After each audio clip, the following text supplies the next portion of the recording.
Now we have another bigger picture story about how inter-office relationships have been a long-time trend at Google, which isn't necessarily new to many of us, but in this climate, it's really hitting home.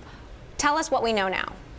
So yeah, there's a story that was written in the information by a former colleague of mine, Reed, and he basically reported a long history of some top Google executives in relationships, consensual relationships, but often relationships with subordinates, and these were often not reported. Some of them came out in the media a few years ago, and the general effect on other employees at Google was that they thought that it wasn't as much of a meritocracy as maybe outwardly Google looks, and it caused a lot of concern for women.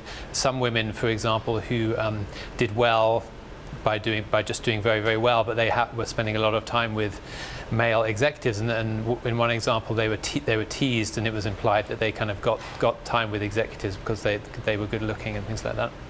David, many of these relationships were well known. They've been reported about. A relationship between Larry Page and Marissa Mayer in the early days. Sergey Brin's relationship with Amanda Rosenberg on the Google Glass team. The information reported a new relationship with David Drummond, the chief legal counsel, and one of his subordinates, essentially.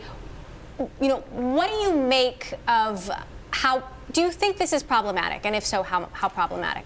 Well, I think that it seems problematic for Google, and at least the article in the information also pointed out that the company is making a very determined effort to change its policies, to enforce its rules much more methodically.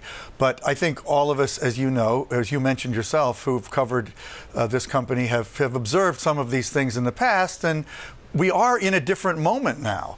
And I think the entire industry is moving towards more awareness of what is proper and what isn't, and to try to really come up with rules and policies that prevent men in particular from abusing their power over women.